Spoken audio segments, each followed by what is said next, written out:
no peronistas, le pediría al general Perón que me diga algunas palabras. Dios ha de saber si tengo suerte y las circunstancias les permiten grabar algo. Ruego a Dios que así sea. Ayer he tenido noticias de Buenos Aires, donde incluso los diarios lo daban por muerto al general. Bueno, yo voy a visitar un muerto, voy a tener el gusto. Pero ojalá que tengamos ese muerto por 40 o 50 años más vivo.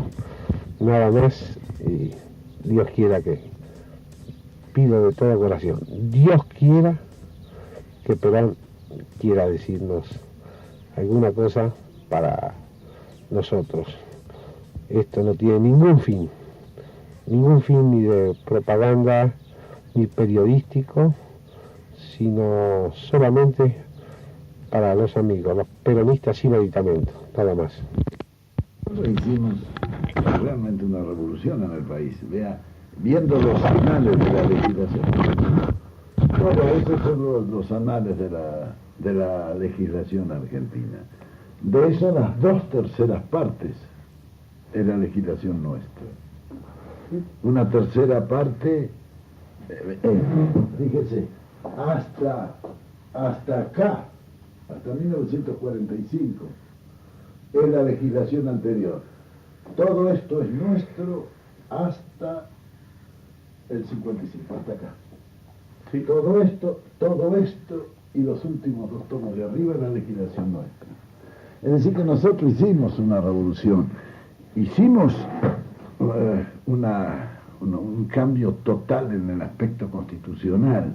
La Constitución nuestra ya, por ejemplo, en cualquier aspecto que se lo tome, tomando la parte sindical, por ejemplo, hasta 1945 un sindicato era una asociación ilícita, no tenía estatus constitucional porque la Constitución no consideraba eso. Nosotros, al incorporar los derechos del trabajador a la Constitución del 49, le dimos estatus constitucional, porque uno de los derechos de los trabajadores es asociarse para la defensa de sus intereses profesionales. Entonces comienza a tener ya estatus constitucional, es decir, es una asociación lícita y de bien público. Como eso hay 50.000 casos. Todo eso fue haciendo una revolución, pero una revolución pacífica, ¿no? Claro. Modificando, diremos así, todo ese ancestro que traían reaccionario en el país para convertirlo en un país por lo menos un poquito más civilizado. Y la gran satisfacción que yo tengo es contemplar ahora aquí en Europa que se está afirmando lo que nosotros hace 25 años ya sostenemos. Yo mantengo la tercera posición. Vino a querer inventar lo que usted había puesto. Una cosa más clara, mi general, el discurso del Papa en Suiza. Me lo han dicho a mí ellos en Francia. El discurso del Papa en Suiza, ¿qué fue? Pero eso lo sacó de la doctrina peronista. Pero vea, usted lo debe haber analizado un poco mejor que yo. Sí, ¿no? Pero ¿qué fue el discurso del Papa en Suiza? ¿Recuerda su año? Sí, habló de los derechos del trabajador. Y bueno, por primera vez. Pero, ¿y acá qué venimos a inventar? La Iglesia habla de los derechos, pero 25 años después de nosotros. Yo siempre me mantengo. Es en 1970 años. Sí, exacto, sí. Yo, como usted dice, que nosotros no fuimos, no habremos sido los mejores, pero fuimos los menos peores. Sí. Yo siempre digo, incluso le enseño a mi hijo, a quien ya como estudiante de abogacía, le hago ahora algunas cosas, porque no quiero encauzar. Le voy a decir después algunas cositas, usted se va a agarrar la cabeza de lo que ocurre en las derechas nuestras. Y, por ejemplo, me pasaba a leer mi reclamo cuando me echaron a mí. Yo leí, y le digo, mira hijo, este reclamo que me echaron a mí en el año 55, si un día me dijeran, mira, vamos a reconsiderarlo a usted, vuelvo a presentar el reclamo, busquen tal expediente o le saco una fotocopia. Lo presenté con tanta valentía y como milico, porque yo digo, hasta ese momento yo era milico, 1000%. No, se lo he dicho a usted, era más milico que peronista, porque yo era militar. Me gustaba Perón porque era un gobierno nacional, pero como ciudadano. Ahora, ¿no? Me alegro que usted diga natural. Me dice, sí, bueno, y se lo doy a mi hijo, ¿no? Imagínense que yo me estoy rindiendo cuenta a lo que he hecho yo. Digo, mira hijo, digo, cuando estaba Perón permitía el comunismo. Partido Comunista era un partido legal y sacaba su letrero y tenía sus boletas. Lo que no tenía era votos. Y ahora me vive el comunismo, mi general. Sí, claro. Yo le digo una cosa y... No, el comunismo en nuestro país lo crean. Lo crean como pretexto. Bueno, porque todo esto... Sí, pero poco, señora, vean, yo estoy conectado con casi todo, gracias, ¿no? Estoy conectado con casi toda la gente de izquierda de nuestro país. No, y es un comunismo nuevo, es un comunismo nacional, es decir, un socialismo nacional. Ya el socialismo internacional dogmático que nace de las doctrinas y teorías marxistas, ya en el mundo está en baja. Vean, no es un secreto para nadie que cuando terminó la Segunda Guerra Mundial, en 1945, se reúnen en Yalta el imperialismo yanqui y el imperialismo soviético. Allí ellos arreglan el asunto, hacen las conversaciones, estaban Stalin, Churchill y Roosevelt, y hacen el arreglo, dividen al mundo, trazan una línea, dice de acá para allá, para ustedes, de acá para nosotros. Es decir, reparten el mundo en dos partes, uno donde debían dominar el imperialismo soviético y otro donde debían dominar, y trazan una línea para no tener conflictos jurisdiccionales. Todo eso se arregla en Yalta al terminar la Segunda Guerra. Después hacen una posterior reunión en Potsdam, y allí establecen tratados internacionales donde se consolida toda esa situación. Por eso vemos fenómenos como, por ejemplo, que Estados Unidos interviene con 20.000 marines en Santo Domingo, con el ok de los rusos. Como después las tropas del Pacto de Varsovia ocupan Checoslovaquia con el ok de los norteamericanos. Es decir, se está haciendo en el mundo efectivo lo que ellos trataron en Yalta y protocolizaron en Potsdam. Estos dos imperialismos que han establecido, diremos, un modus vivendi, lo que ellos llaman, es decir, un conformismo imperialista, trata en el mundo de hacer un nuevo imperialismo. Es decir, el mismo de toda la vida, pero con otros nombres. Hoy se lucha por las colonias en el mundo. Claro, ahora ya no se llaman colonias, se llaman países satélites. Sí. En Occidente todos van siendo países satélites de los Estados Unidos. Vea usted lo que está pasando en toda Latinoamérica. Lo que pasa aquí en España. Brasil ya es. Sí, Brasil. Y acá también. Esto es como Puerto Rico, vea. Sí, yo estoy fijando. España, sí. Esto está totalmente entregado. Muy bien, del otro lado pasa exactamente lo mismo. Desde Lituania, Letonia, Estonia, Polonia, Alemania Oriental, Hungría, Checoslovaquia, Bulgaria, Rumanía y Yugoslavia, eso está parado, eso ya es otra cosa. Pero todos esos son países satélites, el imperialismo soviético. Muy bien, tanto los institutos tecnológicos norteamericanos como los institutos tecnológicos rusos están trabajando sobre esa situación.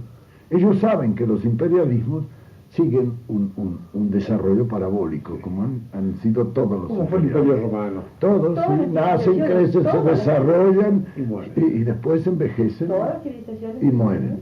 Basta mirar desde los fenicios hasta nuestros días qué queda de esos grandes imperialismos. Los que han tenido un poder extraordinario como Roma y quedan...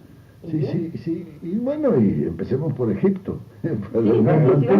Bueno, pero todo eso, todos los imperialismos, es decir, siguen un desarrollo parabólico como el hombre. El hombre también sigue el mismo, eso es por fatalismo biológico, el otro por fatalismo histórico, pero todos recorren más o menos. Eso ellos lo están viendo. ¿Por qué? Y porque ya están en decadencia, porque ya han pasado el vértice de la parábola y comienza el descenso. Por eso ya el comunismo, que fue una esperanza para una gran parte del mundo ya está totalmente perimido, nadie piensa que el comunismo pueda ser una solución para ningún país. De la misma manera se pensó después de la Revolución Francesa que el capitalismo era una solución para el mundo. Hoy ya todo el mundo sabe que eso tampoco es una solución. Es decir, hay una tercera posición que es la justa, es decir, una democracia a base de una comunidad organizada que realice su país. Ahora, indudablemente que en el mundo se está produciendo un fenómeno de transvasamiento por integraciones. Toda la evolución del mundo ha sido siempre a base de nuevas integraciones. Comienza el hombre aislado, la familia, la tribu, la ciudad, el estado primitivo, el estado feudal y la nacionalidad. Hasta entonces habíamos llegado en el 45, hasta la nacionalidad. Ahora ya comienzan a integrarse los continentes. Es decir, la próxima, después dice Toynbee que vendrá la integración total del mundo. Muy bien, pero eso es un proceso de evolución y se está produciendo en el mundo. Muy bien, eso los imperialismos lo ven. El nacimiento y la integración de un tercer mundo a base de la integración continental, ese es un peligro para los imperialismos que ellos lo ven. Entonces ya los institutos tecnológicos están estudiando la situación del año 2000, que es la que ellos tienen que compulsar ahora ya. Es decir, ¿cuál va a ser la situación del mundo del año 2000? Y así como los institutos de ellos estudian eso, los institutos nuestros del tercer mundo están estudiando también qué es lo que va a ser el tercer mundo en el año 2000. Es decir, ya hay un enfrentamiento, imperialismo contra el tercer mundo. El tercer mundo comienza a integrarse. Ya está integrada Europa, está integrada el África, se está integrando el Asia. Ahora, indudablemente que los imperialismos que ven eso están tratando de hacerse fuerte para el año 2000. ¿Cómo será el año 2000? Hay que darse cuenta que si hoy el mundo con una población de 3.500 millones de habitantes, la mitad está hambrienta, ¿qué será el año 2000 cuando tenga 7.000 millones la población de la Tierra? Sí, ese va a ser el problema. Ahí están. Ahora, en un mundo superpoblado y superindustrializado como será el del año 2000, la crisis va a gravitar sobre dos elementos fundamentales: la comida para la superpoblación y la materia prima para la superindustrialización. Entonces ellos ya están, los institutos, aconsejando a los imperialismos que piensen en eso. Por eso la idea de conquista, la idea de hacer un nuevo colonialismo con estos dos imperialismos en marcha. Ahora, después de Potsdam, ellos en Naciones Unidas comienzan ya esta política, la política de penetración y ocupación. ¿Cómo la realizan? Se ponen de acuerdo y dicen: hay que quitarle todas las colonias que tienen los países europeos. Los países europeos son los que tienen las colonias. ¿Cómo se las van a quitar? Muy simple, hacen declarar la independencia y gobiernos propios de esos países y después ellos van y los ocupan. Los yanquis a la usanza anglosajona por penetración económica y los rusos por la penetración ideológica y la ocupación militar después. Pero eso está en marcha en el mundo entero. Ahora, cuando en la Tierra han habido ya zonas superpobladas, porque la superpoblación no es un fenómeno que obedezca solo al número de habitantes, sino a la relación que hay entre el número de habitantes y la disponibilidad de medios de subsistencia. Muy bien, ya ha habido superpoblación en el mundo. Cuando en el mundo ha habido superpoblación, los fenómenos se han resuelto con dos soluciones. Una, la supresión biológica, de lo que se encarga la guerra, el hambre y sus consecuencias. La otra es el reordenamiento geopolítico. Estamos viviendo una etapa de esa naturaleza en la mayor parte de los centros, de los grandes centros de atracción del mundo. Entonces ellos ya están pensando en esos dos elementos fundamentales con donde hay que tomar. Por eso ellos en Naciones Unidas hacen efectiva la independencia de todas las colonias, quitándosela a los europeos. Pero a renglón seguido van ellos a ocuparla. Vea usted lo que pasa en el Congo, en el África, lo que pasa en Indochina, toda la guerra de Vietnam y todo lo que está pasando ahí, la lucha de Estados Unidos por apropiarse de esas grandes zonas de reserva. De la misma manera usted los ve en América Latina, donde todos los días penetran. Y el caso argentino allí es un caso bien flagrante de este tipo de ocupación. Fíjese usted, aprovechen ellos la situación un poco, diremos, anárquica que vive América Latina. Y en todos los países hacen lo mismo. Esto comienza en el año 1956, en la primera reunión de presidentes de América en Panamá, a donde va Aramburu. Allí ya se establece la entrega. Es decir, los comandos en jefes se hacen cargo de eso y tienen después una reunión posterior 2 años después en Costa Rica. Y allí ya se establece que como la palabra de los Estados Unidos es la siguiente, dice, como allá no pueden haber guerras internacionales, las Fuerzas Armadas tienen que ser las defensoras contra el comunismo en los países y deben tomar el poder. Ya empieza, la prueba está que después de la reunión de Costa Rica comienzan en todos los países latinoamericanos los comandos en jefe a dar golpes de Estado y a tomar el gobierno.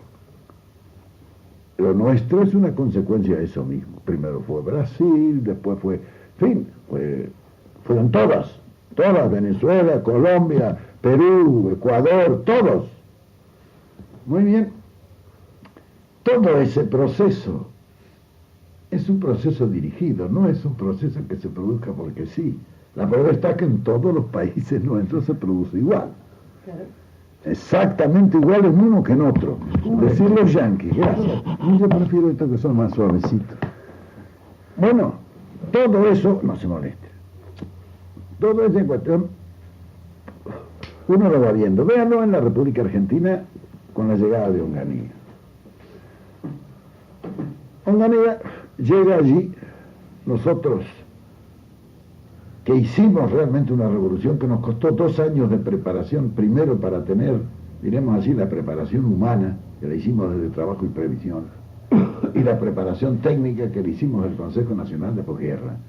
Nos costó 2 años de trabajar día y noche para poder llegar, porque una revolución no se puede hacer improvisada, ¿no? Sí, no. Hay que preparar la revolución y después lanzarla cuando está ya en marcha la revolución. Cuando yo vi que llegaba este muchacho y que le dijeron que iba a hacer la revolución argentina, me hizo gracia. Porque si nosotros después de 2 años de preparación llegamos allí, tuvimos terribles problemas para resolverlo. ¿Cómo iba a creer yo que este hombre iba a andar en esto? Tenía que fracasar.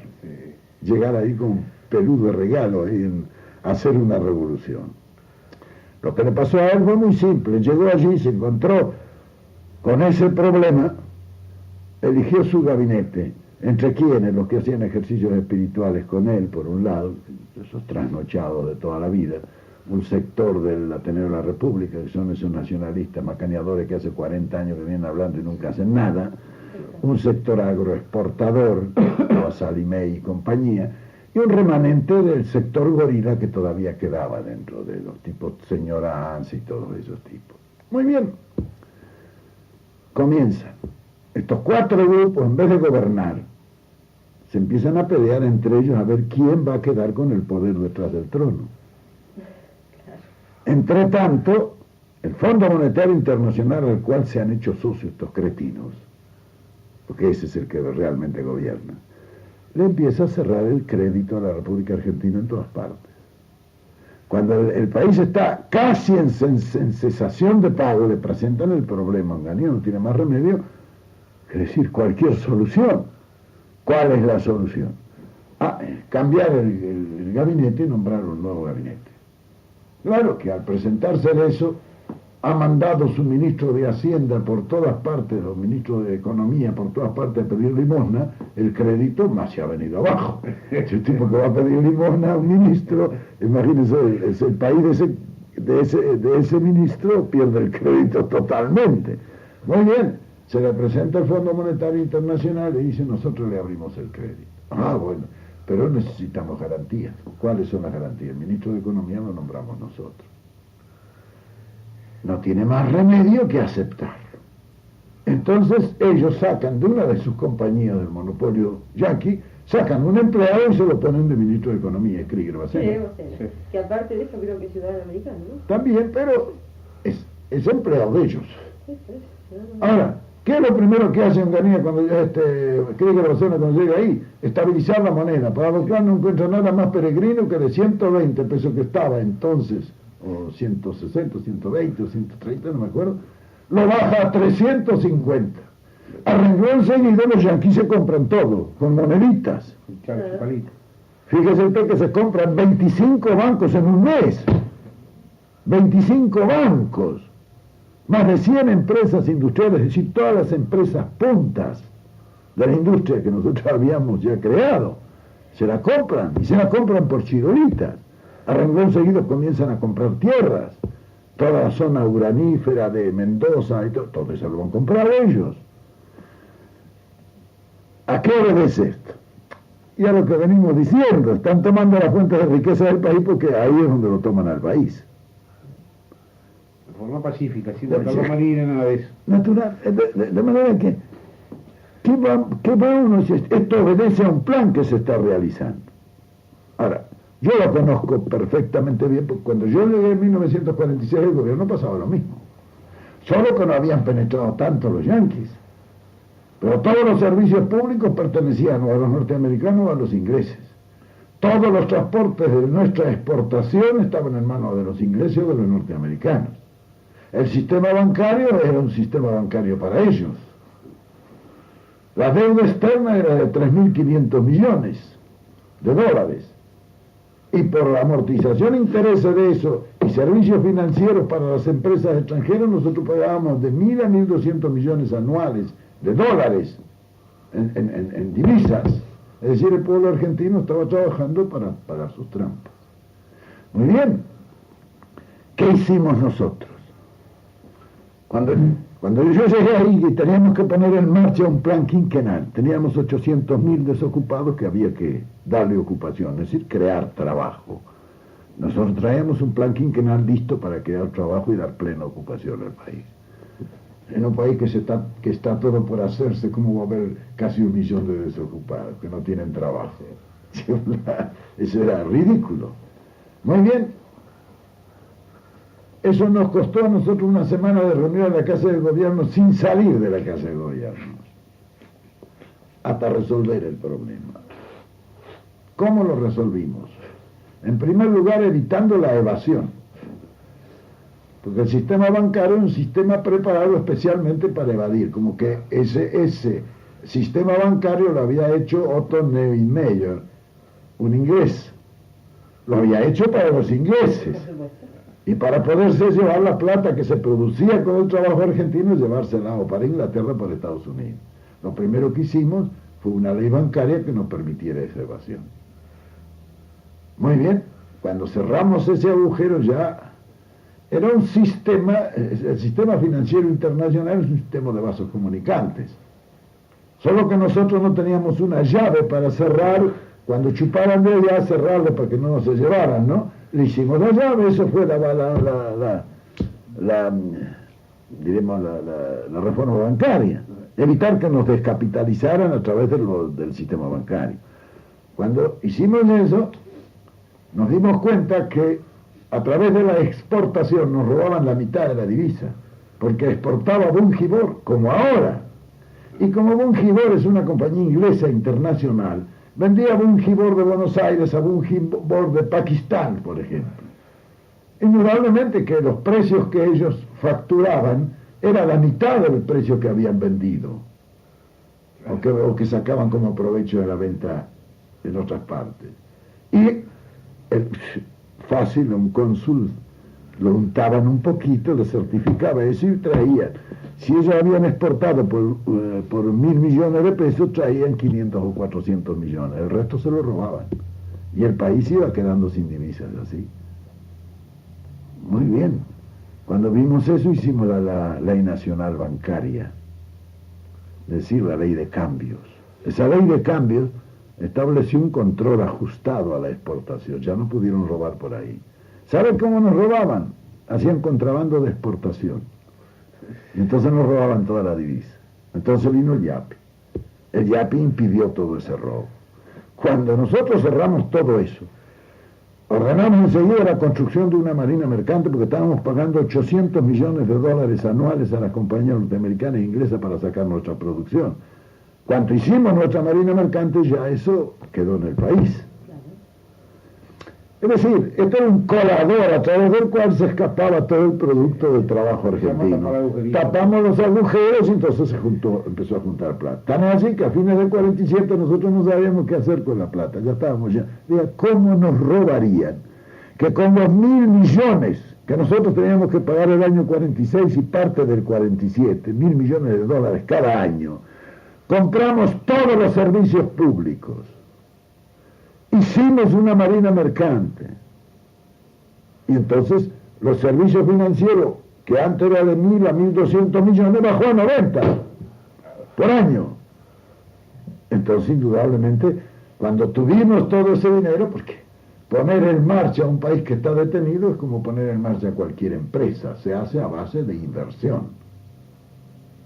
Entonces nosotros cuando juntamos la plata, lanzamos una inversión en masa, y el país se puso en marcha con el primer plan quinquenal, 76.000 obras, inmediatamente se ocuparon los 800.000 desocupados, el salario comenzó a subir porque en vez de licitarse se remataban los buenos operarios. Muy bien, tuvo que llevar 1 millón de inmigrantes para satisfacer la demanda de la mano de obra, y se pasó de una economía de miseria que vivía el país a una economía de abundancia. Eso es lo que yo mantengo, señor. Evidentemente la economía de abundancia le basta a la inflación, la economía de miseria, de estabilización, como le llamamos, le basta a la miseria. Sí, claro. Bueno, fíjese cómo sería eso, que indudablemente el ciclo económico, cuanto tuvo el poder adquisitivo la masa, porque el consumo de la masa es la que gravita sobre la economía, tuvo eso, gran poder adquisitivo, empezó a comprar la gente. Y entonces el consumo aumentó enormemente. Esto tonificó el comercio que se comenzó a desarrollar. El comercio demandó a la industria los elementos para... Y esto, la materia prima, a la producción. Y el ciclo económico se tonificó y iba cada vez más arriba. Vinieron estos señores el 55. ¿Qué hicieron ellos? Destruyeron la ley bancaria, le devolvieron a Bungibor la exportación, comenzó a hacerse contrabando de exportación de nuevo, aumentaron la deuda pública. Fíjese, cuando yo caí no teníamos deuda externa, nosotros habíamos repatriado toda la deuda externa, y los servicios financieros anuales no pasaban de 90 a 100 millones de dólares para pagar algunas empresas que estaban radicadas. Lo demás era todo dinero que quedaba en el país. Imagínense usted, nosotros dejamos el país sin deuda externa y con 1.500 millones de dólares de reserva financiera, en moneda, en el Banco Central. Aramburu en 2 años se comió los 1.500 millones y hizo una deuda externa de 2.000 millones ya. Frondizi hizo otros 2.000 millones, ya tenían 4.000. El viejo Illier recibió con 4.500 millones de deuda, él no amortizó nada ni hizo nada. Vienen estos y reciben esa deuda, tampoco han hecho nada. Al contrario, le han aumentado la deuda, porque no han pagado el Club de París, porque al fin hay un... Vea, es la debacle, es 1946, cuando yo recibí el gobierno, pero empeorada la situación porque estos han sido más bárbaros. Usted recibió muchas ventajas en el sentido de decir que por razones que nuestro país supo vender durante la guerra, bueno, un respaldo económico. Bueno, ahora, pero eso nos sirvió muy poco, y le voy a explicar por qué. Nosotros teníamos un crédito de 1.500 millones de dólares entre Estados Unidos e Inglaterra de los abastecimientos de la guerra. 700 millones nos debía Inglaterra y 800 millones nos debía Estados Unidos. Cuando terminó la guerra, lo primero que yo hice fue cobrar esas 2 deudas. Y me contestaron que tenían que esperar 2 años para que ellos entonces pudieran pagarnos con bienes de capital la deuda que tenían con nosotros, así con maquinaria, vehículos, etc. ¿Qué es lo que querían ellos? Esperar 2 años. ¿Por qué? Porque ya en la Primera Guerra nos habían robado así. Cuando terminan las guerras hay que pagarlas, es la etapa más grave. ¿Cómo se pagan las guerras? Con la desvalorización de la moneda. El año 1948 la libra esterlina bajó el 30% de su valor por decreto del gobierno inglés. Se echan abajo las monedas. Los bienes de capital, cuando las monedas, el valor de la moneda cae, los bienes de capital aumentan en forma inversamente proporcional. Viene después revalorización de manufacturas y aumenta mucho más. De manera que esos 1.500 millones nos lo hubieran robado, nos hubieran pagado quizás en máquinas el 15% de la deuda que tenían con nosotros.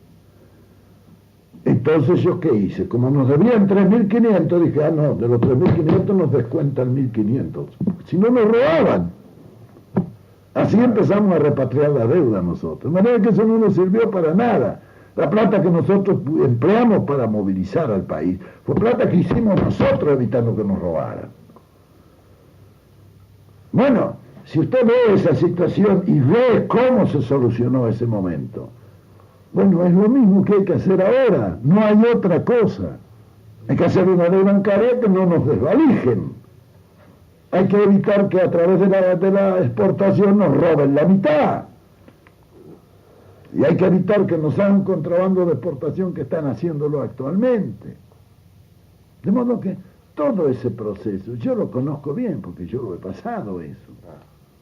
Ahora, ¿qué es lo que sucede en el país?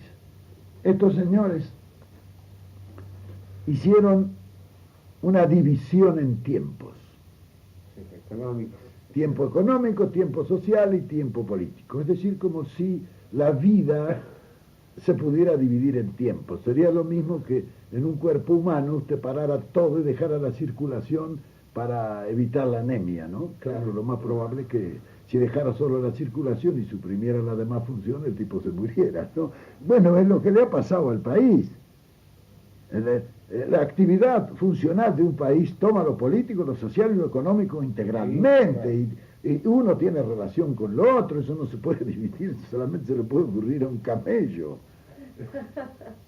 Bueno, ellos dijeron, el tiempo económico, vamos a solucionar el problema del país. No solo no lo solucionaron, lo empeoraron.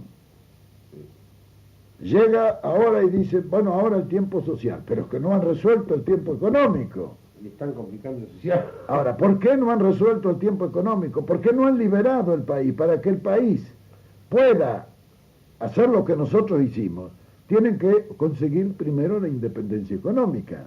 Mientras ellos económicamente sean dependientes, el que gana es el que los maneja.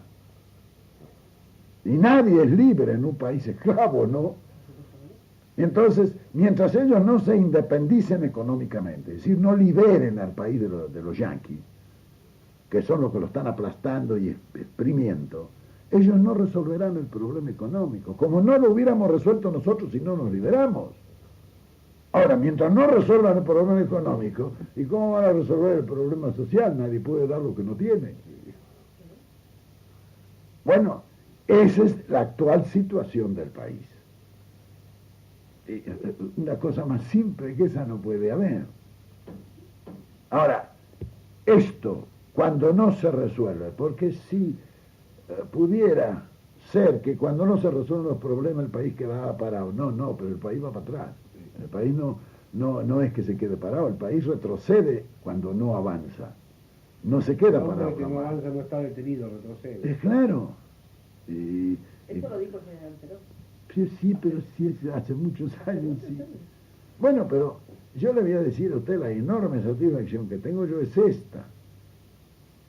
Dentro de la pena que me produce ver al país como va a los tumbos y se va hacia el desastre, ver que todo lo que nosotros hemos venido diciendo hemos tenido absoluta razón.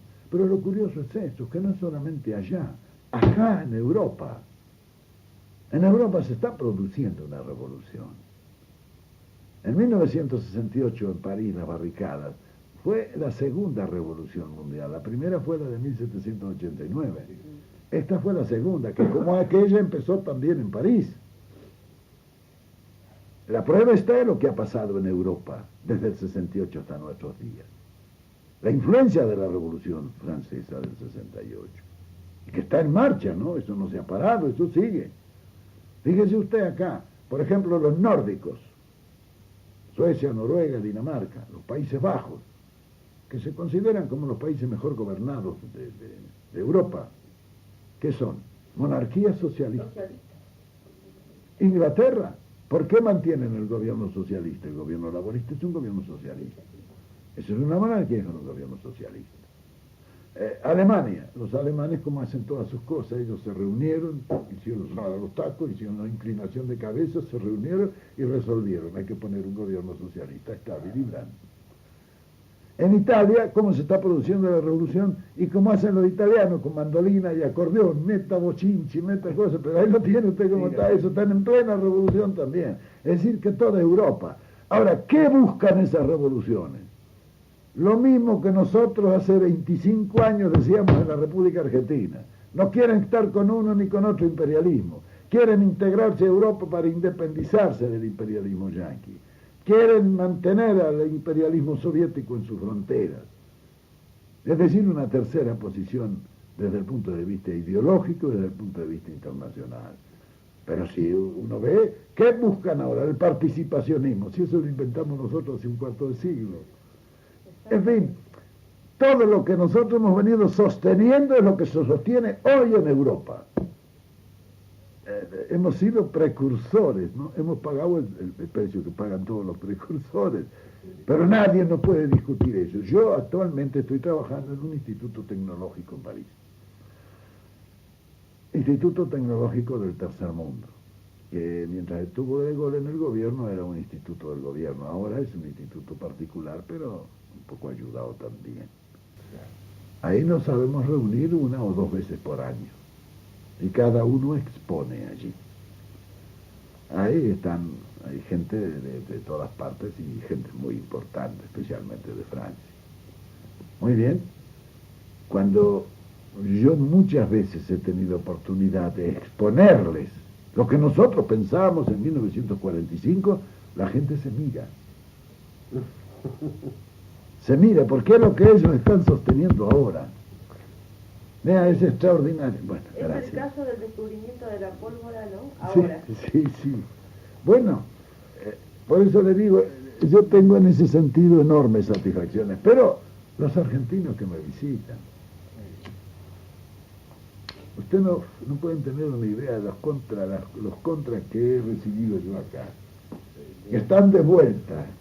Pero yo sé de argentinos contra que lo han venido a ver porque una vez me dio rayo, porque dice que pero no era una atracción turística, pero han venido tipo por atracción turística, el cuñado de Jure, que fue un tipo de que tenía miedo que, después no pero no acá, gorilones. Gorilón, sí, gorilón. Pero usted le largó un balón, no le largó un balón al tipo. Bueno. Y eso que no lo debo hablar, ¿eh? No, pero y hay mucha gente, porque viene y se desayuna ahora. Algunos de buena intención, otros de estos. Bueno, por eso yo por eso mi general yo le pedí esto porque esto va a desayunar a mucho. Yo he llevado, a veces he tomado nota en esta libretita, a veces sus conceptos lógicamente se me escapan, ¿no? Por eso he querido grabarlo, he querido tener ese concepto, inclusive dentro de su voz, porque a esa gente que le hace falta un poco de recordar las cosas, ¿no? Que se la pueda desmentir hoy con su palabra, con sus hechos, y que vea a través del mundo. Esa es la importancia. Bueno, pero que vea, es que es una cosa curiosa que los argentinos hayan tardado tanto en darse cuenta. Sí, pero sí ha habido gente que ha dicho que se le ha caído la venda. Yo no sé que de alguien que pueda tener la venda durante 20 años. Pero en eso han tenido una parte muy importante. Yo le llamo tarado a la gente que Sí, pero han tenido estos gobiernos sucesivos que han habido, que no han dejado una macana por hacer. Han tenido una gran importancia en que esa gente haya abierto los ojos. Pero lo más notable de todo esto, señora, es que la juventud... La juventud está bien. Bueno, ese es el futuro del país. Claro, porque ellos ven su porvenir. Claro. Su porvenir es el del país. Bueno, claro, y el hecho de que la juventud sea peronista es la garantía nuestra. Nosotros hicimos un movimiento profundamente doctrinario. La gente no se ha dado cuenta todavía de la enorme doctrina que nosotros hemos impartido, hemos adoctrinado al pueblo argentino. Y los padres se han encargado de adoctrinar a sus hijos. Y los hijos se han encargado de hacer, diremos así, de difundidores de nuestra propia doctrina. Eso es una cosa fatal, y eso no lo podrán evitar. Y el futuro de la Argentina será justicialista, ¿les gusta? Sí, no, eso no tengo vea. Bueno, ese es el triunfo nuestro, lo demás, ¿qué importa? No, hay eso, gorilas y gente gorila que tiene dos lados de frente. La vez pasada estábamos en una reunión, un grupo de compañeros de mi marido, grande, un grupo muy grande, y dice, no, dice, el peronismo no tiene nada que hacer, ya no es problema. No, hacia acá no. Ya, no existe. Y yo le digo, pero, y bueno, le digo, y si no hay problema, entonces ¿por qué no dan elecciones? Claro. Ay, ¿por qué no ganan? Una cosa, le digo, esto es... Yo le digo, pero usted se da cuenta de lo que está diciendo. De- Me acaba de decir que no es problema. Y si no es problema, y las elecciones libres, me dice que gana el peronismo, entonces, ¿en qué quedamos? Entonces el problema es suyo, no es eso problema. me lo ha dicho compañero mío, Bueno, Brigadier. pero mire, Si lo dejan venir al viejo acá, pegar una radio, pega cuatro veces y se acaba. generales que han dicho eso. Yo no entiendo cómo un brigadier, un general, con la preparación que tiene que tener, puede contestar. Yo no soy ninguna estúpida para que me contesten eso. No, yo le digo una cosa, mi general, ¿no? Y como se lo dije en el año 66, yo se lo puedo afirmar, me juego, Pero me si juego la lengua. yo lo veo. El primer sorprendido, y eso se lo afirmo, el primer sorprendido sería usted, ¿no? Porque así que yo les digo, formen la Unión Democrática, eso sí, los comunistas siempre con ustedes, Sí. porque Braden, con los comunistas están las fotografías todavía, ¿no? Siempre ahí, porque los únicos que oficialmente nunca aceptamos los comunistas fuimos nosotros. Así que vayan de la sociedad, Los también. comunistas son 4 o 5. Pero El otro día salió, entonces, vayan, hagan eso. Y le digo una cosa, usted que habrá tenido el 24 de febrero alguna duda, qué sé yo, pese a que se robó esa elección, no me acuerdo porque yo la cuidé, le aseguro que sería el primer sorprendido ahora por el resultado. Bueno, pero es que Porque es más que nunca. es que el pueblo argentino hoy ya piense en peronista o piense como piense, piensa lo mismo. ¿Por qué? Porque la experiencia, vea, es la parte más efectiva de la sabiduría. Y la experiencia que ha tenido el pueblo argentino en estos 15 años ha sido tan clara y tan profunda. Ahí viene bien lo que que ahora ya todos piensan lo mismo. En su libro de historia del capitán Juan Domingo Perón, hay que valerse de experiencia ajena porque la propia cuesta cara y llegó tarde, ¿no? Sí. Y aparte de que duele en carne propia. Sí, así Una que... cosa es verla fuera en países donde, bueno, la vemos, lo lamentamos, pero la hemos experimentado nosotros. No, y sobre todo esto, que la gente que reflexione, la gente que razone, se dará cuenta perfectamente bien que si no hacen lo que nosotros hemos dicho y hemos hecho, y no resolverán el problema. Aquí son objetivos sucesivos que hay que considerar. Primero la liberación del país, porque si no todo lo que producimos nos lo roban. Segundo, resolver el problema económico después de liberarnos. Y después de resolver el problema económico, lanzar el país a trabajar y resolver el problema social. Si eso no se resuelve, el problema político no tiene solución. Yo le quiero preguntar una cosa, ¿por qué razón, siendo que yo pienso que los sacerdotes del tercer mundo tienen muchísima razón? Sí, claro que la tienen. Entonces, yo no entiendo cómo el Papa, que es una persona inteligente, para mí es una persona inteligente, Sí, sin duda. no los apoya, en fin, no trata aunque sea de estudiar o de darles una mano, porque a mí me parece que él está en la posición, pero no le hace todo lo que debiera ayudarlo. Es claro, es que la Iglesia siempre ha tenido esa posición. La Iglesia, porque la Iglesia quiere subsistir. Cuando cae el Imperio Romano era católico. Cuando los bárbaros voltean al Imperio Romano y comienzan a ocupar lo que era el antiguo Imperio Romano, la Iglesia colabora con los bárbaros. Es decir, la Iglesia nunca ha tomado una posición política, porque eso es circunstancial.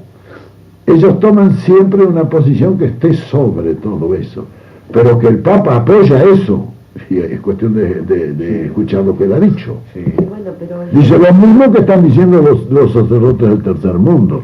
No necesita que tácitamente los apoye. Y eso subsisten y viven dentro de la Iglesia y porque el Vaticano los tolera.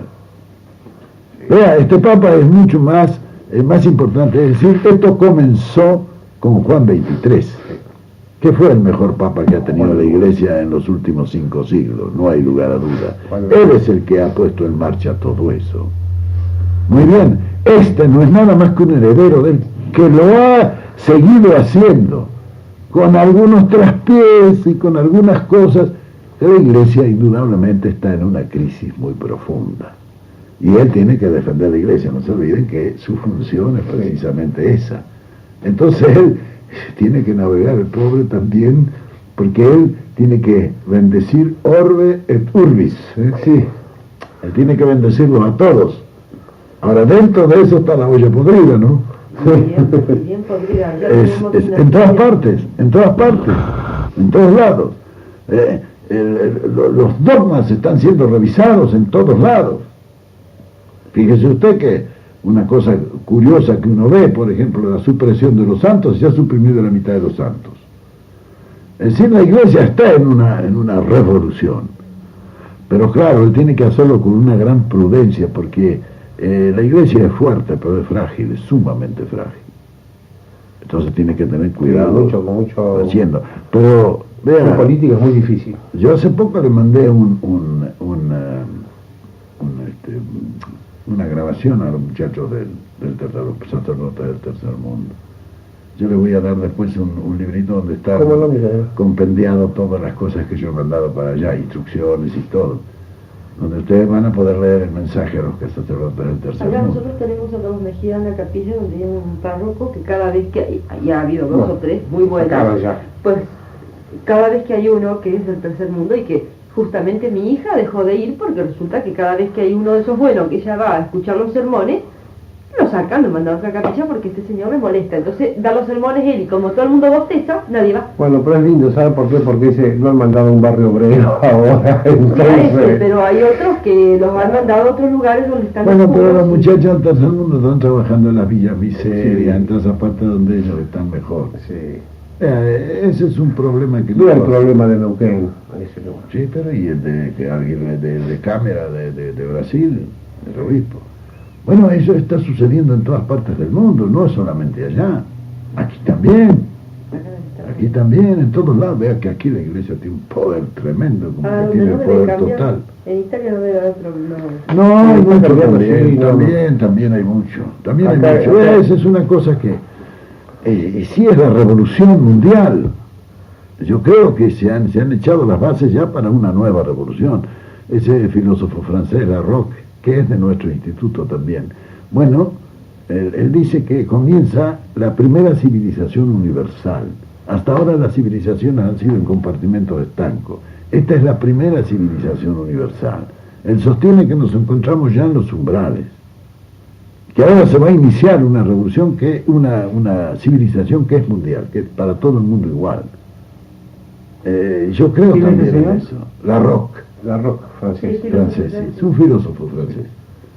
Bueno, yo creo en eso. Yo creo. Este proceso de integraciones y todo eso tiende a eso, a universalizar una civilización, a hacer una civilización común para todo el mundo, que es lo que no ha habido hasta ahora. Claro.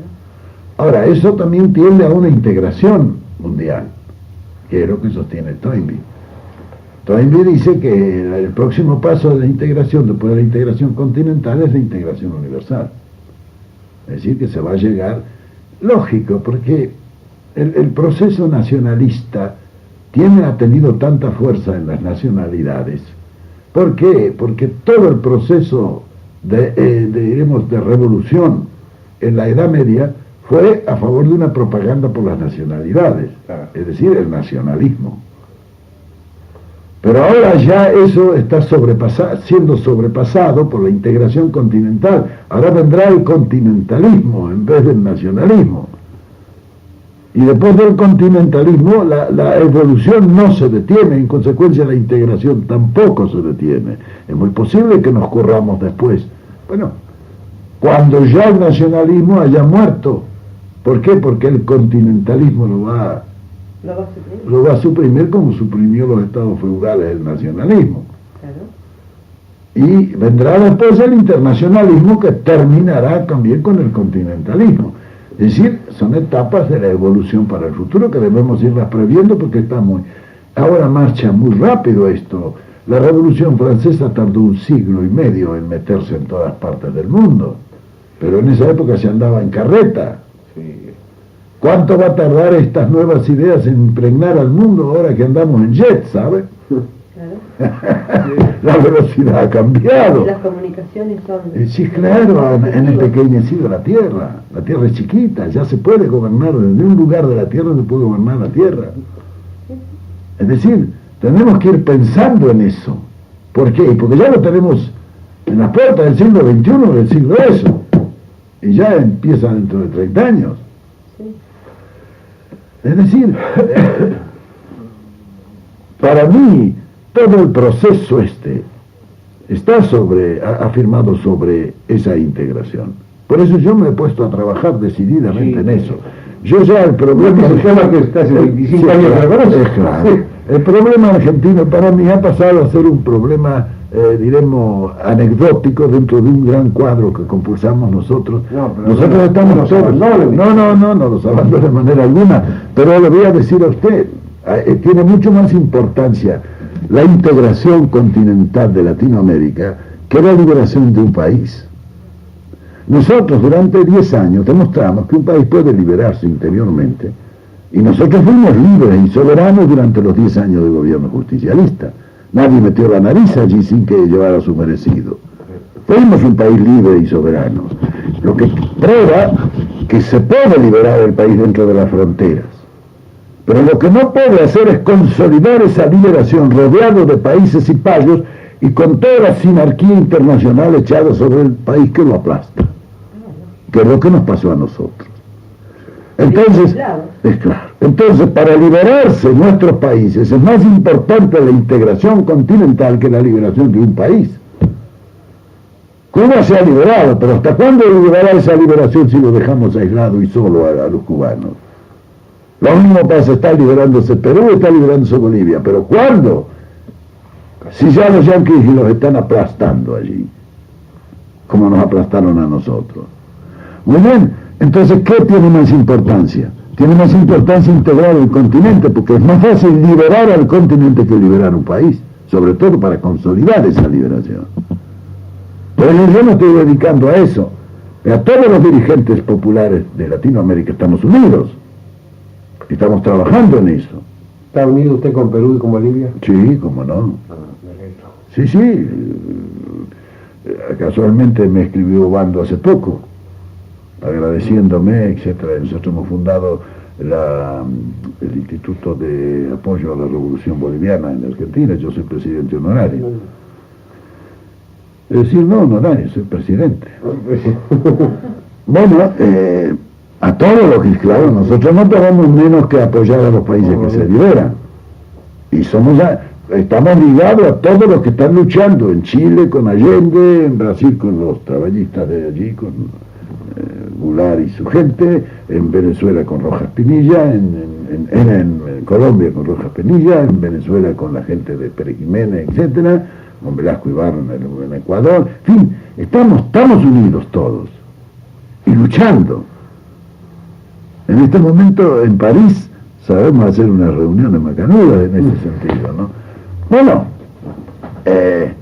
me parece a mí que esto va bien, porque ustedes vieron que en Valparaíso se hizo otra reunión que no tiene nada que ver con nosotros y que llegaron a las mismas conclusiones que hemos llegado nosotros. Y son otros sectores que no tienen nada que ver. Claro que cuando nosotros hablamos de esto, los yanquis dicen que somos comunistas.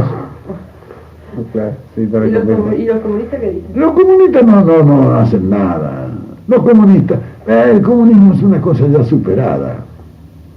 Ya el tiempo los ha descalificado. Ya nadie cree que una solución de un país puede ser el comunismo ruso. No, para mí no lo es, ni lo es nunca, ¿no? Sí. No hay solución, ¿eh? Claro, ellos en Rusia En Rusia han hecho una gran obra, eso no se puede desconocer. Imagínense, de ser el último orejón del tarro como era Rusia, ha pasado a ser un país tan avanzado y tan adelantado como es ahora, solo en 50 años. Eso hay que reconocerlo. Pero ¿a base de qué? De la insectificación del hombre. La solución allí ha sido solución económica, tecnológica, pero no humana.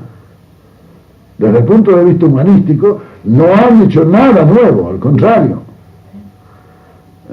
Es decir, en lo que sea ciencia y técnica han avanzado una enormidad. En humanismo han retrocedido, porque están igual o peor que antes. Bueno, eso es lo que lo hace fracasar. Porque en el mundo, mientras el hombre sea hombre, el humanismo es la primera virtud a practicar. Si mientras no lo solucionen el problema del hombre, es inútil que se lo solucionen a la ciencia o a la técnica. Todo ese proceso está en marcha y el hombre comienza ahora, en la época tecnológica, comienza a darse cuenta que la tecnología es la deshumanización. Todo lo que se tecnifica se deshumaniza simultáneamente. Es decir, ya si usted toma la escuela es para niños, ¿no? Pero cuando se tecnifica ya deja de ser la escuela para el niño pasa para ser a la escuela. Al revés. La medicina es lo mismo, el médico es para el enfermo, pero cuando se tecnifica en alto grado la medicina, el enfermo pasa a ser para el médico. Es decir, se cambian los factores y en consecuencia se desvirtúa totalmente la función. Ese es uno de los defectos de la tecnificación. Es decir, que hay que llegar a una alta tecnología al servicio del hombre, que es lo que no se hace. ¿Y qué es lo que más necesita el hombre? Natural. Por eso el concepto actual de la tecnocracia, claro, es vivir como una máquina, no es vivir, es natural. Es natural. Bueno, esa es la falla de la tecnología actual, o de la tecnocracia actual. Rusia es una tecnocracia perfecta, pero el hombre, ¿qué ha pasado a ser? Como una abeja o como una hormiga que trabaja dentro de la comunidad metido en su alveolo, allí no puede salir de ahí. Sí, la tecnología es para insectificarlo al hombre, no puede ser una solución para la humanidad. La humanidad necesita otra cosa. El ser humano tiene que pensar por sí mismo y hablar por sí mismo. Natural, bueno, ahí está la falla de esto.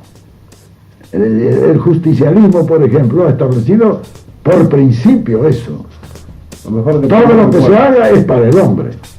Y el valor supremo es el hombre.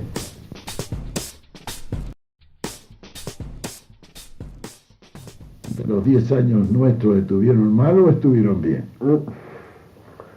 Sí, se acuerdan muy bien en ese Bueno, sentido. hay mucha gente, yo por ejemplo tengo chicos amigos de mis hijos, dicen, mis hijos los recuerdan porque han vivido desgraciadamente todo el problema del marido después que usted se fue, lo sufrieron muchísimo y nos ha traído problemas luego. Ahora prácticamente nos han terminado, se nos están solucionando los problemas, ¿no? Problemas de carácter, en fin, de ciertas cosas. Y chicos que nos han preguntado, chicos de 25 años, 24 años, ¿qué pasaba? ¿Cómo era? Porque ellos creían otra cosa.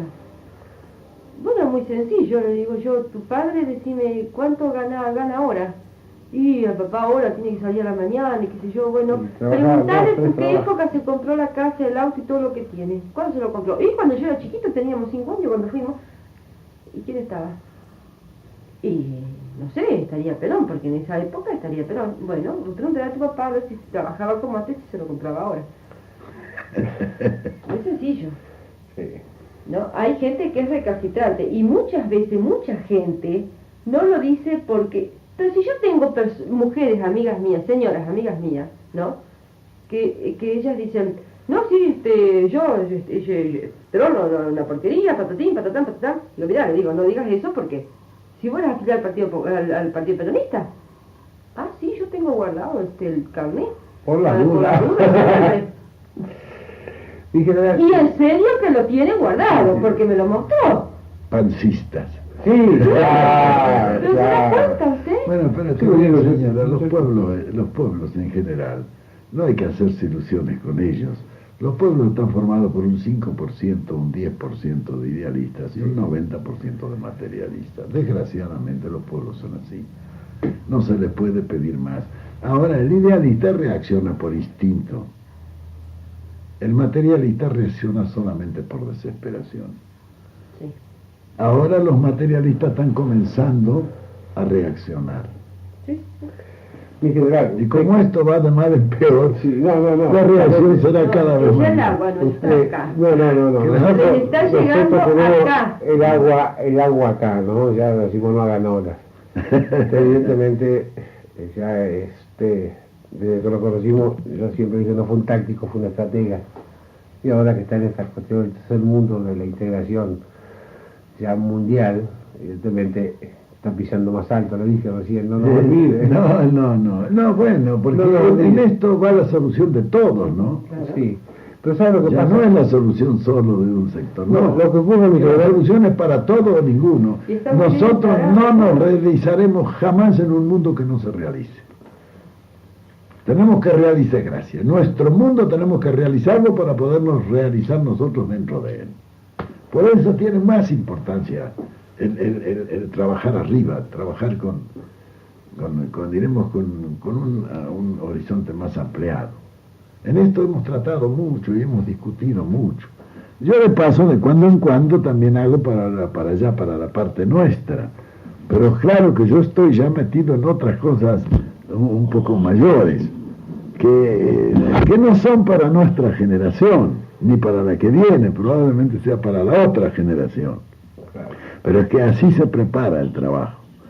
No se puede trabajar para la propia generación, hay que trabajar para la generación que viene, sin egoísmo y sin nada. Nosotros ya no podemos hacer nada de cuanto estamos pensando, lo podemos hacer para nosotros. No. Tenemos que hacerlo para nosotros. De manera que, convencido de eso, uno se va a trabajar a donde más puede rendir y a donde más puede hacer.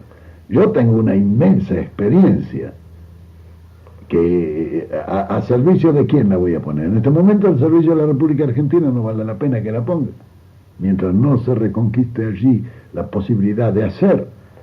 Entonces esa experiencia enorme que yo tengo la pongo a disposición de todos los que están trabajando para un mundo mejor, no para una República Argentina mejor, porque en ese mundo mejor estará también la República Argentina mejor. Claro. Es decir, yo he apreciado muchísimo eso y he trabajado como negro en estas cosas, ¿no? He trabajado como negro, porque esto... Si te has puesto demencia. Sí, no, es que eso creo que es lo que más me conviene a mí y más le conviene también a todos de la República Argentina entre ellos. El poder influir en eso, porque hay que ver que vea muchas de las cosas que nosotros no le damos importancia, la tienen, y fundamental. Hoy hay sectores del mundo donde se están preparando el destino futuro, indudablemente. Uno está siempre propenso a despreciar esas cosas que no son despreciables. Fíjese, le voy a decir un ejemplo, fíjese, en 1963, 63, me propusieron los brasileños hacer un gran congreso constitucional en México, para el cual ya teníamos nosotros la autorización. Allí nos íbamos a reunir todos los líderes latinoamericanos, muchos expresidentes, etc., para organizar, diremos así, una entente internacional latinoamericana con los líderes en cada país y empezar desde ahí a trabajar. Yo me opuse a eso, y me opuse porque, vea, las pirámides no se construyen nunca del vértice a la base, se construyen de la base al vértice. Bueno, y discutimos mucho allí y al final triunfó mi propuesta. Mi propuesta era: no organizamos, porque en cuanto nos organicemos así, los yanquis nos van a romper por todos los medios. Vamos a sacar la cabeza y entonces en esa cabeza van a pegar. Lo que nosotros tenemos que hacer es trabajar abajo en los pueblos, preparar la base de la pirámide y ir metiéndole a los pueblos y aclarándole a los pueblos todos estos problemas. Y entonces decidimos allí dedicar por lo menos 5 años a difundir en los pueblos y a mover en los pueblos y a hacer una guerra revolucionaria en los pueblos. Esto que está pasando en toda Latinoamérica no es una cosa que se produzca porque Dios es grande y misericordioso solamente, ¿no? Sino porque también nosotros movilizamos mucho de eso. Usted ve que hay una guerra revolucionaria en toda Latinoamérica. Esa guerra revolucionaria es de hace más o menos unos 3 años y medio a esta parte. Bueno, nosotros hace 5 años empezamos con eso. Ese libro que yo he publicado, La Hora de los Pueblos, es lo que yo me comprometí para la República Argentina, pero en todos los demás países se está escribiendo. Y ustedes ven, en la República Argentina este año sobre esos temas se han publicado más de 20 libros. De Jorge Berardo Ramos, de Rodolfo Puigros, de una cantidad de gente. Toda gente de izquierda porque es la que trabaja en esto. Pero que están dentro de esta tendencia. Una tendencia justicialista. En la Argentina y en los otros países se han publicado otras. Se está trabajando. Ahora, eso es la parte, diremos así, bibliográfica, pero hay una parte directa, de acción directa en las masas, que se está desarrollando en todo el continente. Eso hay que llevarlo adelante. Esa es la revolución. Esa es la revolución que se está haciendo. Y eso salió de esas reuniones. Ahora hay que darse cuenta que en ese mismo estado espiritual está toda Europa. Vamos. Está toda el África. Y está todo el Asia. Hay que darse cuenta que China está en esta posición. Ellos son marxistas, pero marxistas chinos. Son del tercer mundo los chinos. No son comunistas de... Y los hindúes también son del tercer mundo. Y también están en esta misma posición. Ahora que los chinos quieran ser marxistas, a nosotros qué nos importa. Sí, en realidad. Hay que darse cuenta que China e India solamente son la mitad de la población del mundo. Vamos. Alguna importancia tienen, ¿no? Sí. Ahora, yo digo esto. Todo ese proceso es el que nosotros podemos y debemos contemplar. Si en 1945, cuando yo llegué al gobierno, no hubiese estudiado todo eso. Yo he sido siempre muy estudioso de la historia, he sido profesor de historia, etc. ¿Qué me permitió eso? Conocer el pasado. Me permitió eso penetrar el presente. Y intuitivamente ser lanzado hacia el futuro, porque el que conoce lo que ha pasado en la historia, penetra lo que está pasando, ya se va imaginando lo que va a ocurrir. Hay un proceso intuitivo que lo lleva a uno hacia el futuro. Lo comprendo perfectamente, pero a mí me encanta la historia. Bueno, eso a mí me hace... muchas veces que soy loca, porque yo... No, bueno, no. No son locuras mías. Ahora, yo tuve la suerte de estar 3 años aquí durante la guerra. Eso me permitió a mí ver mucho más fácil lo que pasaba en el mundo. Dentro de ese mundo estábamos nosotros. Por eso muchísimas cosas que han pasado en la República Argentina hace un cuarto de siglo ya, están dentro de lo que está pasando en el mundo. ¿Por qué? Porque yo ya lo vi entonces eso, y puse al país ya metido dentro de esa corriente, para ir a favor de la corriente, no en contra de la corriente. Cuando se discutió el nombre del movimiento que nosotros iniciaba, esto fue el año 1945 en la Secretaría de Trabajo y Previsión. Con usted el coronel Perón. Exacto. Y me acuerdo que nosotros decíamos, bueno, muy bien, el módulo preponderante de nuestro movimiento ha de ser la justicia social. Y nuestro gobierno o nuestro movimiento ha de llamarse o justicia o social. Vale decir, o socialista o justicialista. Socialista era un término muy gastado porque lo habían empleado y empleado mal, y era una mala palabra, había marxismo, había un montón de cosas con el socialismo. Era seudónimo, diremos, de mucha infamia que se había cometido y mucho el socialismo amarillo, la traición del socialismo amarillo estaba latente. Entonces no quisimos ponerle socialista, por eso le pusimos justicialista.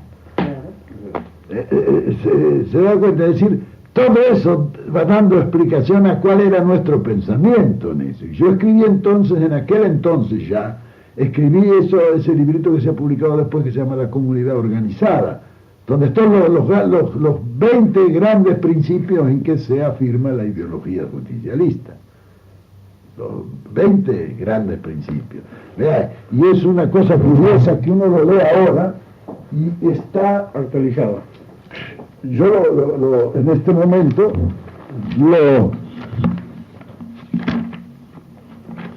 fíjese, el primer párrafo dice: está en nuestro ánimo la absoluta conciencia del momento trascendental que vivimos. Si la historia de la humanidad es una limitada serie de instantes decisivos, no cabe duda de que gran parte de lo que en el futuro se decida hacer dependerá de los hechos que estamos presenciando. Así comienza. No puede existir a este respecto divorcio entre uno, el pensamiento y la acción, mientras la sociedad y el hombre se enfrenten con la crisis de valores más profunda más profunda acaso de cuántas su evolución ha registrado. Las conclusiones en los congresos últimos celebrados en el mundo prueban en cierto modo la universalidad de esta persuasión. El Congreso Internacional de Roma de 1946, el Tenders Congreso de Sociedades de Filosofía de la Lengua Francesa en Bruselas del 47, el de Edimburgo del 48 y el de Amsterdam evidencian que la inquietud intelectual ha llegado a un momento extraordinariamente activo. Es posible que la acción del pensamiento de Habana, pero es decir, escribió eso usted? Esto lo escribí en 1945 y lo leí con la bola de cristal, lo escribió. Tenía la bola de cristal. Bueno, si no, dejando de lado su estudio histórico, lógicamente me generó. Ahora esto yo lo escribí esto en trabajo y previsión con motivo de que me pidieron que diremos, personificara ideológicamente el movimiento en que yo pensaba.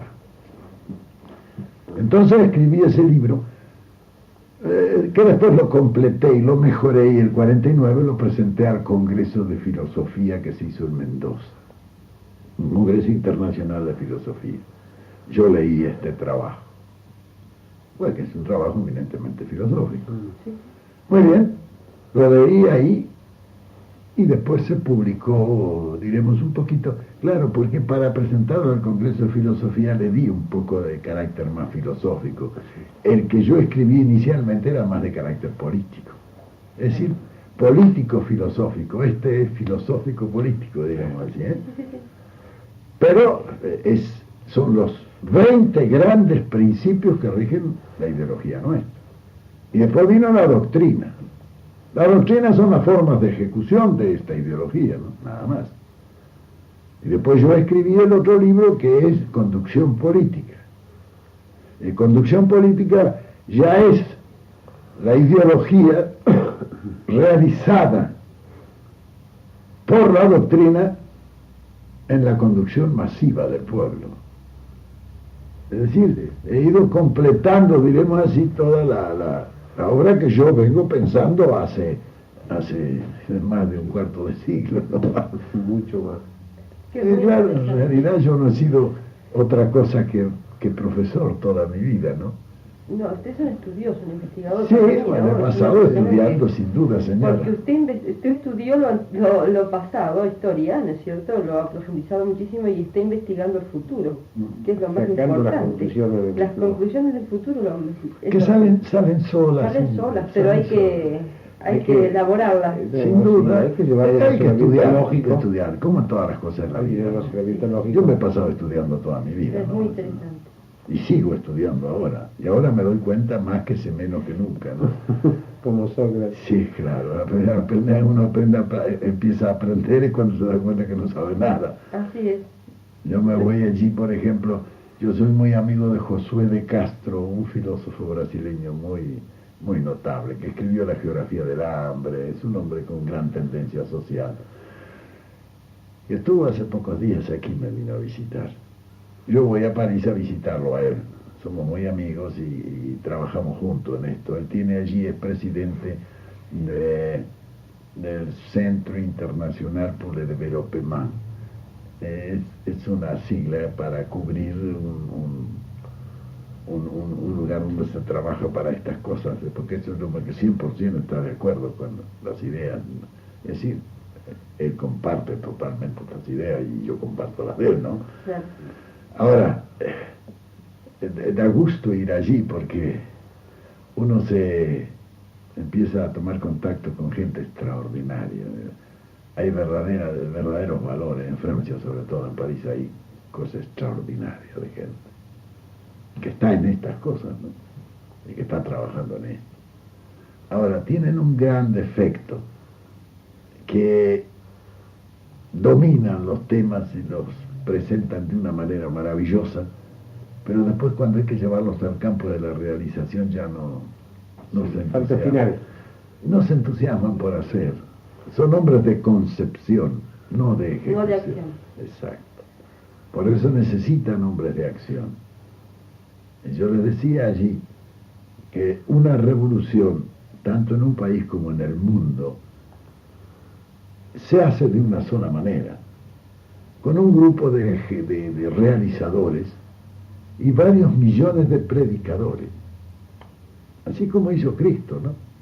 Él fue el realizador y creó millones de predicadores. Bueno, pero esa es la revolución. Sí.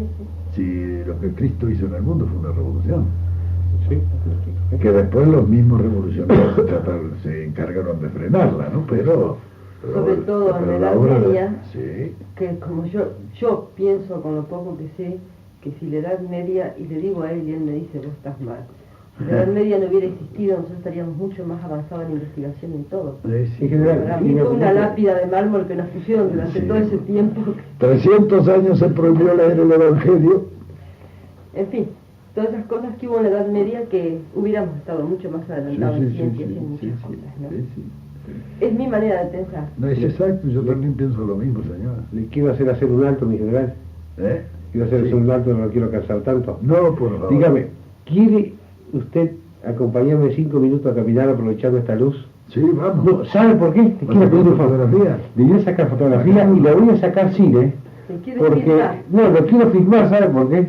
Porque hoy, 15 de abril, cuando ya lo estaba dando por muerto. Yo Dice que me han escrito hasta artículos necrológicos, pero en no, los videos. yo quiero saber el cine, hermano, porque si no va a ser mal. A lo menos mal, después esos artículos necrológicos siempre me elogian, ¿no? Uno sabe. Entonces yo quiero llevarlo ahí que está. ¿Cómo no? El Japón antiguo, ¿cómo le puedo decir? Está ahora modernizado. Sí. Tiene Los una valores- mente maravillosa. Los valores espirituales se han conservado, eso es lo Se han importante. conservado. Es inteligentísimo. Bicho, antes que me Para mí olvide, el japonés es una de las personas Sí. más inteligentes que hay. Son inteligentes, sí. ¿No? mi general, desde el año 66 que yo vine acá la primera vez, como le digo, sacamos todas esas fotografías. Que hay un fotógrafo, un amigo, Lagos, que vive al lado de Martorano, dale con un garrote, no lo convence de su 1000% peronista, ¿no? Ha trabajado más y hasta ni me la quería cobrar, es un pobre hombre, ¿no? No me la quería cobrar porque eran de Perón y porque yo le permití que sacara un juego de copia para él, ¿no? Fueron muchos dirigentes, se ha desparramado por Entre Ríos, todas esas fotografías. Como le digo, a los argentinos usted sabe que nos gustan los cortes. Sí. Y así como yo me daba cuenta que estuve preso por Perón y me dieron la paliza por Perón, y mucha gente sigue así, sigue firmemente creyendo y se va a dar la vida por Perón, ¿no? Yo nunca, yo como le dije la primera vez no lo conocí a usted. Yo nunca fui a evitar la vida por Perón. Pero cuando las campanas sonaron, mal sonaba, en fin, en un momento de la reacción que no fue oportuno o mala suerte, pero había que ir, y si había que dar la vida por Perón, yo daba la vida por Perón, ya no era militar, ya estaba retirado. Bueno, como eso en general hay mucho, vea. Acá, cuando usted tenga tiempo, no le voy a molestar ahora, por intermedio de Paladino, o si usted me la quiere mandar a casa. Ah, ¿fotografía? Sí. Pero vea, acá tengo, por ejemplo, Galbucera, que yo, cuando usted me dio una fotografía de pasada, no sé por qué se omitió la lista. Ay, Bueno, sí, ¿cuántos son? Pero no sé. Son muchos. Esos muchachos, No, mire, son que como sabe 11. que cree que Ah, bueno, que no se las pero quisimos Vea, dar. Galbucera, Nosotros no se las tengo un quisimos primo dar. hermano mío, tengo acá, vea, tengo un engrasador. Si son 11 lo hacemos en un rato. Tengo un engrasador de alto, ¿no? Tengo un vicecomodoro que está prácticamente en actividad, ¿no? Que fue herido el 16 de junio cuando tomaron Morón. En fin, una punta de cosas que le aseguro que es, en fin, es pegarle una inyección de vida esa Pero cosa, lo hacemos ya mismo, sí. ¿no? Total. Entonces, ¿usted quiere que le dé los nombres? Claro, Está grabado. claro. Ese saludo a los muchachos peronistas que... Ah, bueno.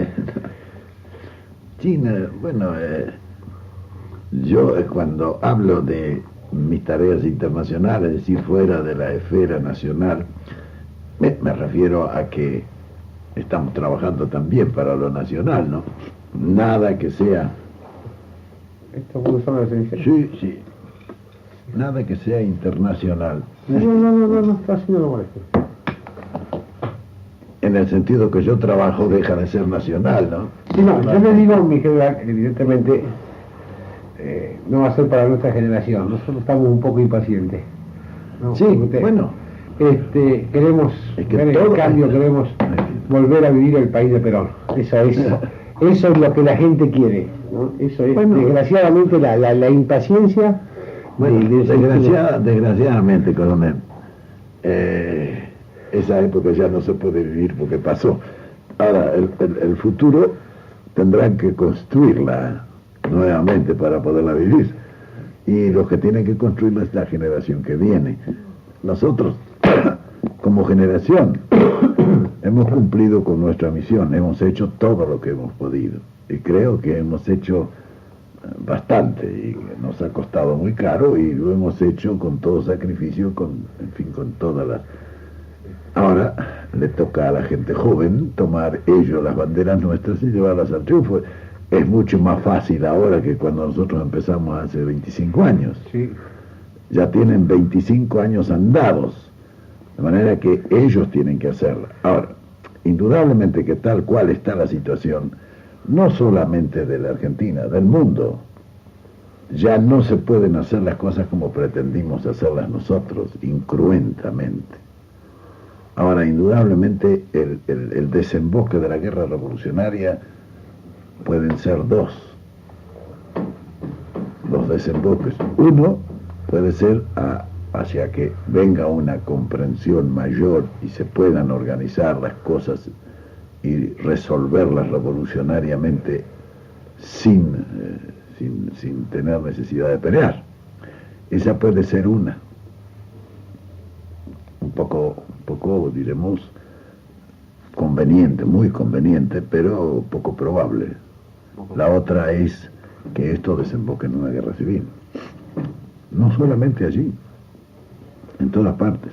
Ahora, la guerra revolucionaria es el comienzo de la guerra civil. No hay que Sí, no, allá equivocarse. estamos a Todo lo que se va haciendo dentro de la guerra revolucionaria es la preparación de la guerra civil. Y eso es un ambiente preparado en toda Latinoamérica, pero preparado no es una cosa que se vaya produciendo sola, no. Eso va siendo preparado y va siendo realizado poco a poco. Todas esas guerrillas urbanas, todos esos actos que realizan los grupos activistas, esos están respaldados por un gran movimiento detrás, ¿no? Un gran movimiento que toma, diremos, todo un frente, que es el frente revolucionario. ¿Contra quién? Contra los estatistas, contra los que están encaramados en el poder y con los que están encaramados en la riqueza, ¿no? Indudablemente que ellos están ayudados y fortalecidos por la acción del imperialismo yanqui. Por eso toda la acción que se desarrolla allí, empezando por la lucha por la liberación de los países, es el comienzo de una guerra civil. Así como la guerra internacional empieza por la Guerra Fría, esto también empieza por la Guerra Fría. La guerra revolucionaria es la Guerra Fría de la Guerra Civil. Le aseguro una cosa, A esto va a seguir la Guerra Civil, no hay lugar a dudas. Lo de Córdoba, y eso no es dicho por mí, sino por militares en actividad, familiares míos, que pelearon contra usted, tengo ningún empacho en decir, un primo hermano de mi señora, hoy arrepentido. Los arrepentidos se van, y digo, muy buen muchacho moralmente, vale, ¿no? Como dice usted, más vale un adversario de frente que un traidor de atrás, ¿no? Me explicó militarmente lo que fue Córdoba, ¿no? Fue una cuestión que la quisieron parar los que lo empezaron, no se podía dominar. Traigo la información de un militar en actividad que estuvo ahí. Bueno, es que eso va a ocurrir en todo el país poco a poco. La guerra revolucionaria es una cosa que va tomando poco a poco todos los sectores. Y como en nuestro país todos los sectores están contra el gobierno. Ahora, contra el gobierno es contra un sistema, además. Esta es una cosa que va a terminar, y va a terminar diremos, muy cruentamente. Yo estaba en la Revolución de Venezuela. En la Revolución de Venezuela, en el Departamento Central de Policía de allí, se encerró toda la policía. ¿Sabe qué hicieron? La rodearon. Le prendieron fuego con toda la policía adentro. Y se apostaron tipos con fusiles. A medida que saltaban por las ventanas, los volteaban. Así terminó, porque la policía fue una policía brava. Una policía como la que estamos teniendo allí. A la policía nuestra le va a pasar lo mismo. Va a llegar un momento. Lo único que se necesita, que la guerra civil llegue a un momento de impunidad. Eso es. Fíjese cómo se hizo en Venezuela. En Venezuela se hace un movimiento el 1 de enero del 58. Salieron a la calle, se tiraron algunos tiros los militares y todo el mundo miraba y decía, ¿sabe qué hicieron las fuerzas allí? Especialmente dirigidas por el comunismo, tuvo eso, muy hábil. Se fueron a los cerros. Caracas está rodeada de cerros y arriba de los cerros están las villas de emergencia, los barrios de Villa Miseria, tipo favela, que rodea toda la ciudad de Caracas. Se fueron allá y le dijeron, muchachos, una semana de saqueo. Hacia el 20 nosotros vamos a largar un nuevo movimiento y entonces ustedes se largan sobre la ciudad y tienen una semana de impunidad para saquear la ciudad. Bueno, el 23 de enero del 58 se produce el segundo movimiento revolucionario. Se largaron los cerros sobre Caracas y Dios me libre. Empezó el saqueo. Saquearon todas las casas de comercio y todo. Una semana tuvieron de impunidad para hacerlo. Fue el triunfo de la revolución. Se largó todo el mundo a la calle. Y el primer día no había salido uno a la calle. Sí. Bueno, todo eso se prepara, esas son cosas que se preparan. El día que usted le diga a esa gente de las Villa Miseria y todo eso, hay una semana de saqueo en Buenos Aires, verá usted el efecto. Porque esa gente se larga sobre la ciudad ese día. A ellos no hay que hablarles de ideales ni de nada de eso, ¿no? No. Una semana de impunidad para saquear. Y verá usted entonces el efecto. Bueno, todo eso es parte de la guerra revolucionaria. Isabelita. Ay, pero antes de la boca... Pobrecita, ¿qué? Perdón, es que me he puesto crema porque es que me arde tan... Claro, están saliendo. Yo me siento acá, señor. La No, fiebre. no se moleste, yo me siento, no se moleste. No. Me siento, no se moleste, no se moleste. Ah, qué malo eso, mira, pues que en Barcelona, con esa humedad... Es que también ya están en cama, ¿eh? Ay, ya no, por Dios, si estoy en cama me voy a quedar con los huesos. Ya estoy un poco mejor, ¿eh? Estuve 20 y tantos días, porque me pesqué una recaída. ¿Se lo paró? decimos. Bueno, para los muchachos, bueno, un saludo, un abrazo y que le sigan metiendo. Esto es un asunto que, les venía diciendo antes, es un asunto largo, que hay que ir organizando, preparando y todo.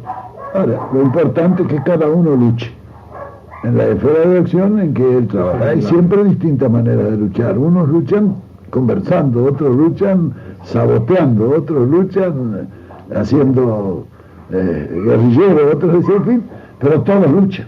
Lo importante es luchar.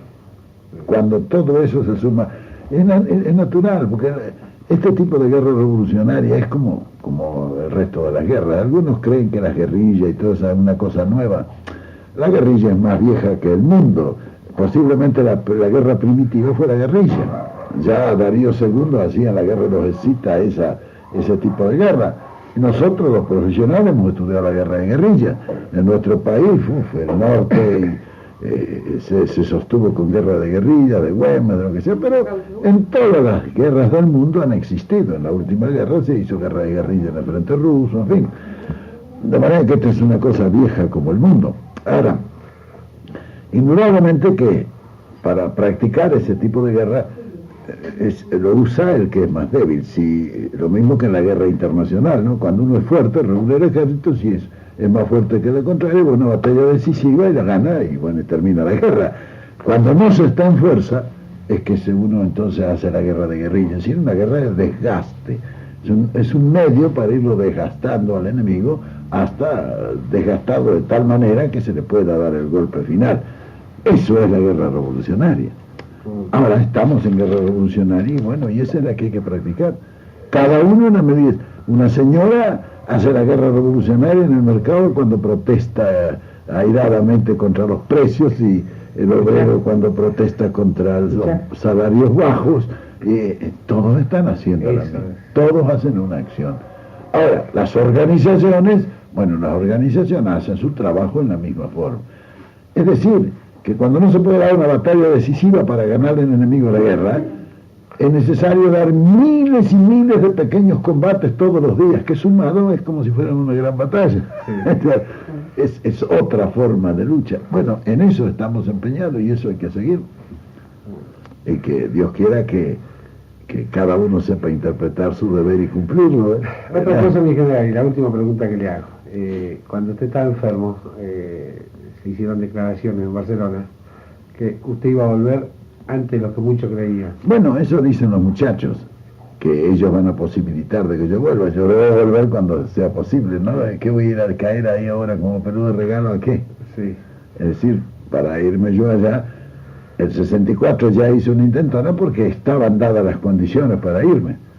Estaban dadas las condiciones, dígame, porque el viejito Illía, este viejito que fue un viejito cretino nada más, lo que ocurrió fue esto, que estaban por hacer una revolución y a mí me parecía que esa revolución que le iban a hacer hoy día era esto que se ha producido ahora, que es peor el remedio que la enfermedad.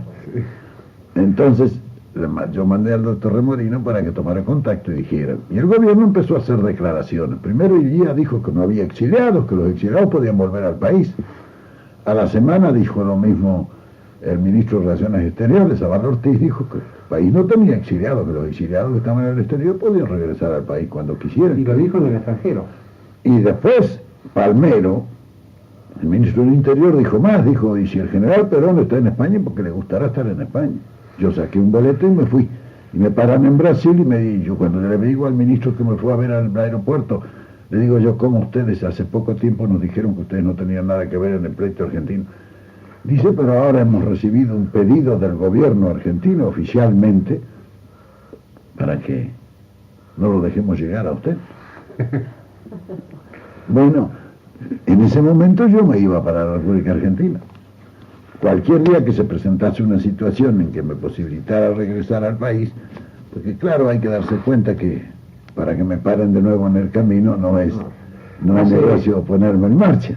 Hace un tiempo, 6 meses, salió una disposición del gobierno de una amnistía que pretendían hacer a todos los que fuimos declarados ineptos por haber sido leal al gobierno, no por peronismo, sino por haber sido leal al gobierno. Usted leyó mi copia de legajos, que la traje, que me retiraron por demostrar su total adhesión al régimen de puestos, efectuando operaciones aéreas a favor del mismo y no plegarse a la revolución teniendo oportunidad de hacerlo. Bueno, eso dijo que eso iba a ser borrado de los legajos, ¿no? A quien, gracias a Dios, ¿no? A quien lo solicitara. Ahora parece que es como los supermercados que usted dice en Madrid, ¿no? que cobra muy caro, Sí. porque los otros días, a punto de vencerse el término, la Fuerza Aérea tuvo que sacar un comunicado que el día próximo miércoles vencía eso, señal de que nadie se ha presentado. Sí. Así que la gente, incluso los militares retirados, que nos hemos orientado civilmente, ya ve usted que preferimos seguir con el cuadro de honor que tenemos, ¿no? Ya por en fin, por habernos convertido, porque digo, la mayoría no era peronista por política, eran argentinos el que pensaba en un gobierno que les gustaba. Y después yo nunca fui fanático de nada. Lo único que me hicieron, en mi vida fui fanático de fútbol, ni de cabaret, ni de juego, ni de burro, nada. Lo único, como le digo a mi señora, y se lo sabe, que me convirtieron, y se lo agradezco a Aramburu, eso sí se tengo que agradecer toda la vida, que me hizo fanático peronista. Eso es todo, mi general. Muy bien, muchas gracias. Bueno, eso es. Y acá termino esto. Sí, porque si no te quedas...